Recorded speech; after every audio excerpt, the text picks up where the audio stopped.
Hanif yang sedang bersantai dikejutkan dengan bunyi notifikasi telefonnya menandakan ada email yang masuk. Hah? Email dari syarikat? Kenapa aku dapat email dari syarikat ni? Email ni pula email notis dari syarikat. Syarikat nak aku beri alasan dan surat tunjuk sebab tentang insiden tu? Tak apalah, aku buat je surat balasan tunjuk sebab yang syarikat ni minta. Aku diminta untuk datang ke pejabat jumpa atasan. Mesti akan panjang kes ni. Setelah habis tempoh MC, Hanif terus ke pejabat untuk bekerja seperti biasa dan selepas saja Hanif duduk di tempatnya, telefonnya berdering menandakan ada panggilan masuk. Hello, siapa ni? Boleh saya bantu? Salam sejahtera, adakah ini Encik Hanif bin Daud? Ya, sayalah orangnya. Ada apa tu? Saya pegawai dari bahagian sumber manusia. Boleh Encik datang ke bahagian kami untuk mengambil surat Encik? Baiklah, saya akan segera ke sana. Baiklah, terima kasih. Sesampainya Hanif di bahagian sumber manusia di syarikatnya, dia terus diminta untuk masuk ke pejabat salah seorang pegawai sumber manusia di situ dan cerita pun menjadi semakin hangat. Selamat datang, Encik Hanif. Macam mana keadaan kamu sekarang? Agak lama juga awak cuti. Syukur Encik, keadaan saya sekarang sudah mula stabil dan saya rasa saya sudah boleh untuk kembali bekerja seperti biasa Encik. Beginilah Encik Hanif, biar saya berterus terang dengan kamu.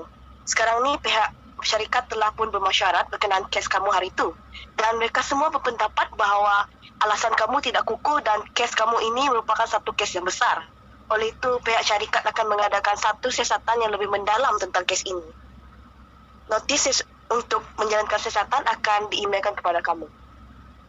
Tapi Encik, saya sudah berkhidmat untuk syarikat ni selama 22 tahun Encik.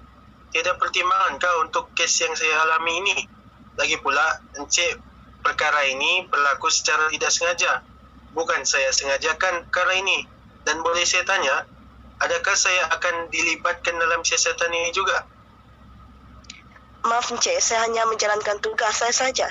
Jika Encik tidak puas hati, Encik boleh menyatakan rayuan Encik kepada departmen kami. Baiklah Encik, saya akan segera siapkan surat rayuan saya dan akan berjumpa dengan pegawai yang sepatutnya. Hanif dengan hati yang tidak tenang terus pulang ke rumah untuk menenangkan diri. Dia terus meminta pertolongan dari beberapa orang kawan yang berpengalaman dalam bidang seperti ini untuk menolongnya memberi penjelasan yang kukuh dan menunjukkan proses yang betul agar rayuannya diterima. Selang beberapa hari selepas surat pemecatan Hanif diberi, Hanif kembali ke pejabat untuk menyerahkan surat rayuan dan terus berjumpa dengan wakil syarikat untuk berunding tentang pemecatan itu. Encik Hanif, saya telah membaca surat rayuan yang telah kamu berikan. Saya minta maaf kerana di pihak syarikat, kami tidak dapat menerima rayuan Encik. Ini kerana alasan yang Encik bagi tidak cukup kukuh dan kuat untuk dijadikan alasan agar pihak syarikat tidak membuang Encik dari kerja ini. Encik, alasan saya cukup kukuh. Saya sudah bekerja dalam syarikat ini selama 22 tahun, Encik.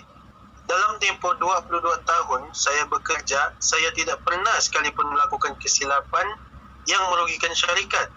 Ini adalah kali pertama dan insiden ini berlaku atas beberapa faktor lain dan ianya bukan perkara yang saya perlu dipersalahkan sendiri. Betul Encik, saya faham Encik sudah lama bekerja di sini dan selama ini Encik tidak pernah cuai dan silap dalam melakukan pekerjaan. Tetapi alasan itu tidak dapat kami terima kerana sepatutnya Encik sebagai pekerja yang lebih senior dari yang lain tahu mengenai risiko-risiko yang akan terjadi ketika kerja. Jika Encik berkata yang 22 tahun tempoh Encik bekerja itu wajar dipertimbangkan, saya mewakili syarikat boleh berkata yang dengan pengalaman selama 20 tahun yang Encik ada sepatutnya Encik langsung tidak terlibat dengan insiden yang seperti ini. Siasatan kami mendapati yang insiden ini berlaku atas kecuaian yang kecil dan menyebabkan kerugian yang besar untuk syarikat. Tetapi, saya tidak dilibatkan dalam siasatan. Keterangan dari saya pun tidak diambil. Siasatan yang dijalankan dari pihak syarikat tidak adil. Jika pihak syarikat berkata yang kecuaian saya membawa kerugian yang besar, macam mana pula dengan komitmen yang saya berikan selama 22 tahun saya bekerja? Keuntungan syarikat hasil daripada kerja dan komitmen saya selama 22 tahun juga perlu diambil kira. Saya rasa kerugian yang syarikat alami itu tidak sebesar keuntungan yang saya telah beri selama 22 tahun saya bekerja. Sekali lagi saya minta maaf Encik. Alasan seperti ini kami tidak dapat terima. Pihak syarikat telah membuat penilaian dan keputusan berdasarkan hak asasi manusia. Insiden yang kamu berikan bukan sahaja memberi kerugian yang besar kepada syarikat, tapi memberi kesan kepada orang awam yang lain. Dan kami di pihak pengurusan syarikat telah menjalankan siasatan dengan terperinci dan melibatkan semua pihak sebelum membuat apa-apa keputusan. Tapi saya tidak dilibatkan langsung dalam membuat keputusan. Jika keputusan yang dibuat syarikat adil dan mengikut kehendak hak asasi manusia, kenapa saya tidak dilibatkan dalam siasatan? Saya juga ada hak untuk memberi keterangan tentang apa yang terjadi semasa insiden. Maaf Encik, keputusan syarikat telah muktamad. Namun, jika Encik masih tidak berpuas hati, Encik boleh bawa kes ini ke mahkamah. Hanif dengan rasa berat hati terus berlalu pergi dan mula merancang untuk membawa perkara ini ke mahkamah agar dapat dibicarakan dengan adil dan saksama. Semasa mereka asyik bercerita tentang surat pemecatan itu, maka ketua kesatuan sekerja itu pun datang sambil bertegur sapa dengan mereka semua. Selamat pagi Tuan, sila duduk. Selamat pagi Encik Hanif. Bagaimana keadaan awak sekarang? Baik Tuan, saya rasa bingung dengan tindakan yang dibuat oleh pihak syarikat kepada saya. Pada waktu tersebut, saya tidak menjangkakan tren yang saya kendalikan melanggar tren yang lain. Sebentar tadi, saya telah melihat rakaman video yang telah dipaparkan oleh pihak majikan berkaitan dengan kemalangan yang berlaku. Adakah video tersebut merupakan bukti asli daripada apa yang berlaku?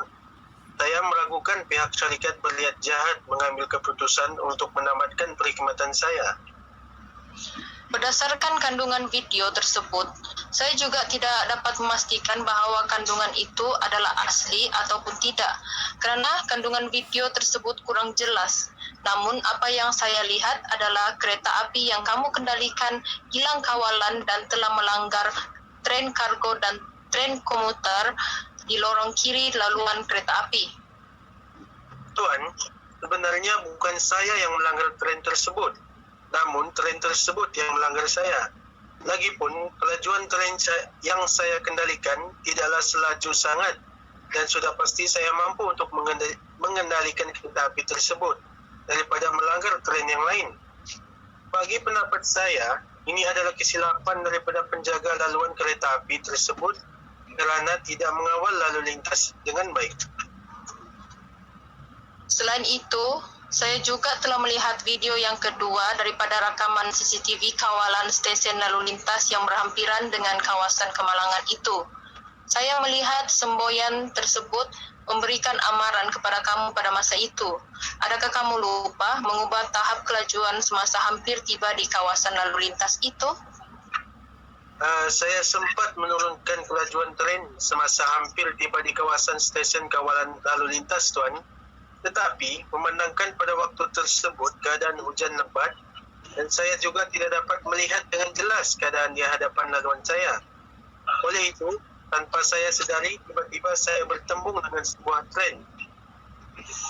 Saya juga merasakan bahawa kesilapan itu wujud daripada tren ataupun daripada penjaga stesen kawalan lalu lintas itu. Lagi pula, kamu antara pemandu tren yang sudah lama bekerja di syarikat ini dan sudah pasti kamu mempunyai pengalaman dalam mengendalikan tren yang dengan baik. Apapun, saya akan usahakan untuk membela hak kamu. Terima kasih Tuan kerana membela saya. Keesokannya, wakil daripada Jabatan Perhubungan Perusahaan dan dibantu oleh panel dari Kesatuan Sekerja dan Majikan telah mempengerusikan siasatan dalaman bagi salah laku Encik Hanif. Salam sejahtera, saya Ali bin Abu selaku pengerusi siasatan pada hari ini dan akan dibantu oleh 2 orang panel iaitu Encik A dan Encik B. Tujuan kita mengadakan sesi siasatan dalaman pada hari ini adalah untuk mendengar kes terhadap Encik Hanif yang telah tertuduh melakukan salah laku yang bercanggah dengan peraturan-peraturan syarikat. Sebelum saya mulakan siasatan dalaman pada hari ini, saya ingin bertanya kepada tertuduh sama ada anda mempunyai apa-apa bantahan terhadap pelantikan kami selaku panel pada hari ini dan juga apa-apa bantahan terhadap tempat dan masa siasatan dalaman ini dijalankan.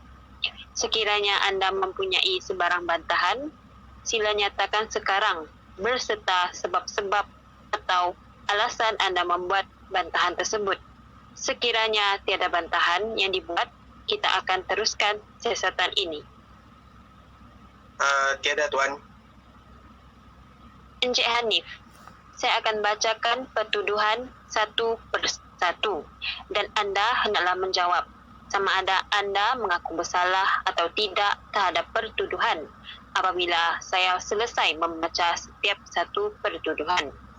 Pertuduhan pertama ialah anda memandu tren kargo nombor 152 didapati telah cuai semasa memandu tren kargo kerana berada dalam keadaan separuh sedar atau terlelap sehingga menyebabkan tren kargo nombor 152 bergerak tanpa kawalan dan melintasi semboyan TMN2 dan TMN4 yang mempamerkan aspek merah kawalan dan aspek merah itu bahaya dan seterusnya memasuki kawasan stesen Tanjung Malim dan melanggar tren komuter nombor 2113 yang sedang menunggu di platform nombor 2. Adakah anda mengaku bersalah?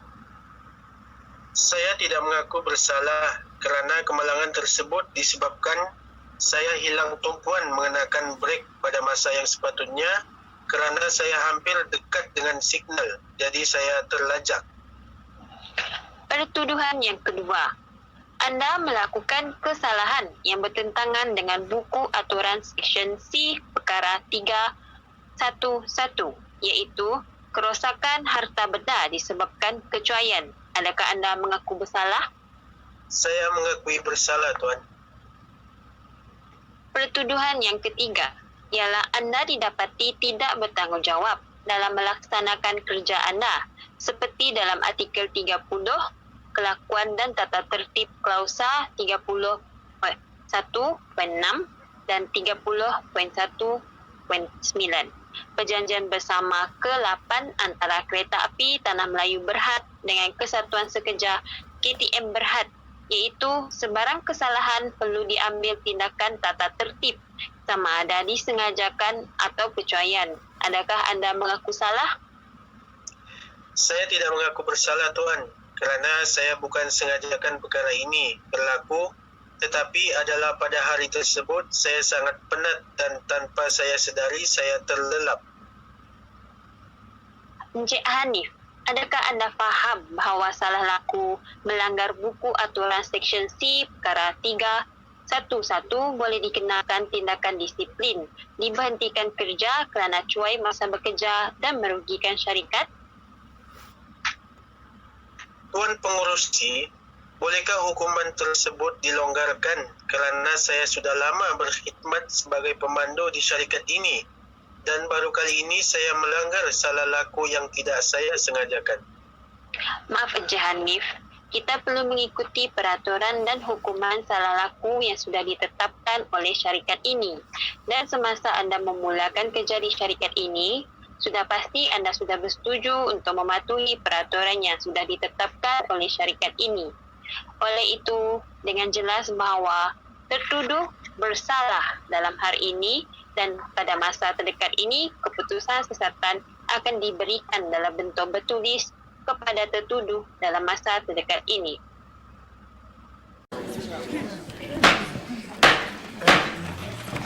Setelah rundingan damai juga dicapai di peringkat JPP, rayuan ini telah dirujuk kepada YB Menteri dan YB Menteri setelah menimbangkan rayuan daripada tertuduh telah merujuk rayuan ini ke Mahkamah Perusahaan untuk satu keputusan dibuat mengenai pembuangan kerja tertuduh kerana gagal mempertimbangkan tindakan disiplin yang lain selain daripada mengambil keputusan untuk menamatkan perkhidmatan beliau. Dengan itu, keputusan pihak syarikat untuk menamatkan perkhidmatan beliau adalah satu tindakan penindasan dan pemangsaan ke atasnya dan keputusan tersebut adalah tidak berasas dan tidak munasabah. Oleh itu, setiap saksi diminta tampil untuk memberikan keterangan.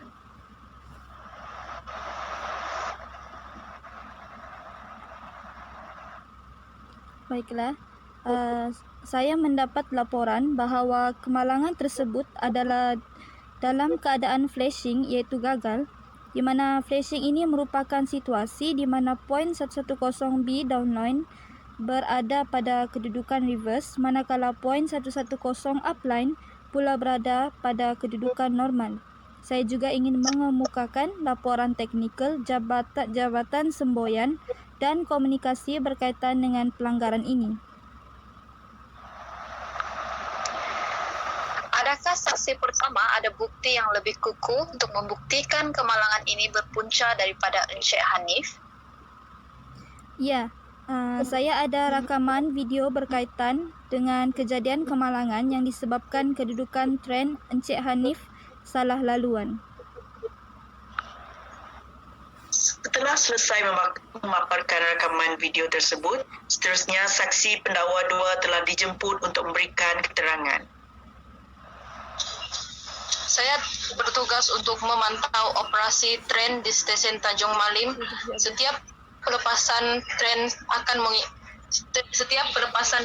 akan mengikuti sistem pensemboyan yang sudah ditetapkan, perlu diikuti oleh setiap pemandu dan pelanggaran tidak mungkin akan berlaku.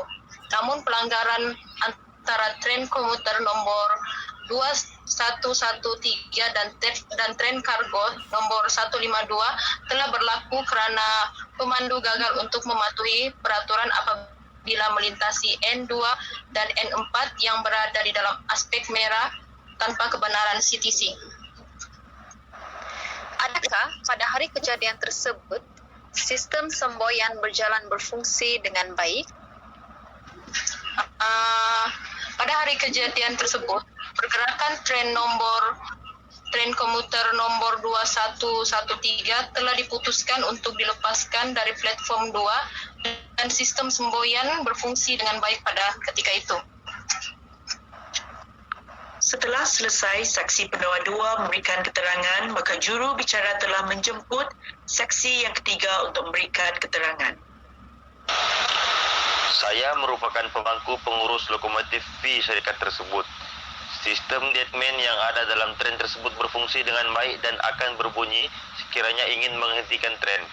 Namun begitu, pemandu gagal untuk memperlahankan tren dan gagal berhenti pada N2 dan N4 pada aspek semboyan merah yang mengakibatkan pelanggaran dan kegelinciran tren kargo tersebut. Adakah saksi dapat memastikan bahawa tiada sebarang kerosakan dalaman daripada tren yang dipandu oleh Encik Hanif sehingga akan menyebabkan kemalangan tersebut? Saya akan menyerahkan laporan jawatankuasa penyiasatan mengenai pelanggaran ini kepada hakim bahawa tren yang dipandu oleh Encik Hanif dalam keadaan yang baik sebelum berlaku kemalangan. Setelah selesai kesemua saksi pendakwa memberikan keterangan, maka juru cakap telah menjemput penuntut iaitu Encik Hanif untuk memberikan keterangan. Saya bertugas pada jam 1 pagi semasa kejadian tersebut. Pada jam 2 pagi, saya mendapati ada tren lain, kargo lain di laluan saya dan saya cuba memberhentikan tren kargo saya namun tidak sempat kerana tren tersebut sudah sangat dekat. Masalah ini berlaku disebabkan kaki tangan operasi pemantauan tren tidak mematuhi SOP yang ditetapkan dan sepatutnya kaki tangan tersebut perlu membuat panggilan setiap 1 jam pada waktu malam kepada pemandu tren agar dapat memastikan pemandu mendapatkan maklumat semasa operasi tren. Bukankah pihak penuntut sudah sedia maklum tentang sistem operasi dan sistem deadman agar pemandu boleh bersiap sedia untuk berhenti di setiap stesen? Saya juga memang sudah sedia maklum tentang hal ini. Namun, kaki tangan operasi pemantau perlu melaksanakan tanggungjawab mereka untuk menghubungi pemandu tren setiap 1 jam pada waktu malam. Setelah hakim mendengar semua hujah-hujah yang diberikan oleh setiap pihak pendakwa raya, maka hakim pun mengumumkan keputusan.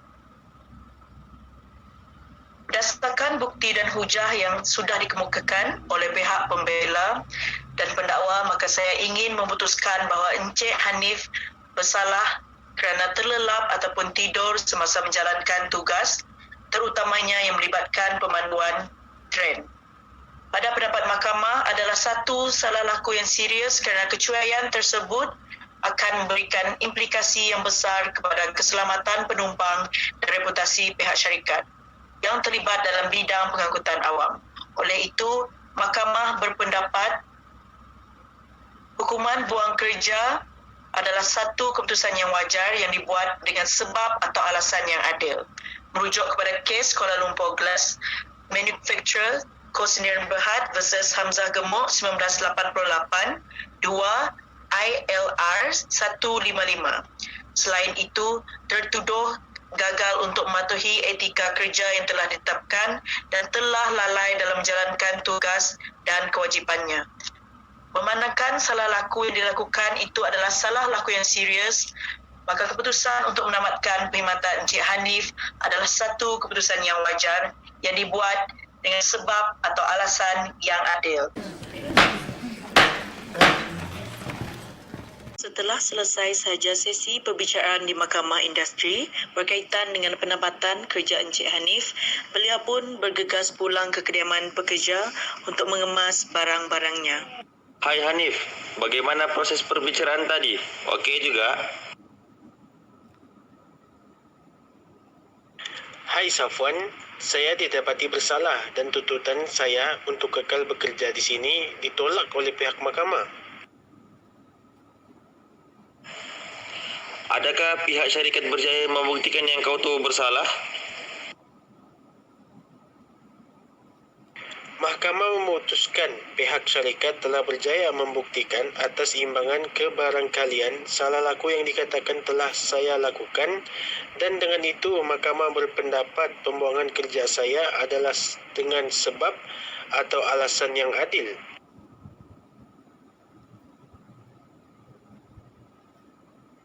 Dan adakah mahkamah berikan penjelasan tentang kesalahan kau dengan lebih terperinci atau tidak?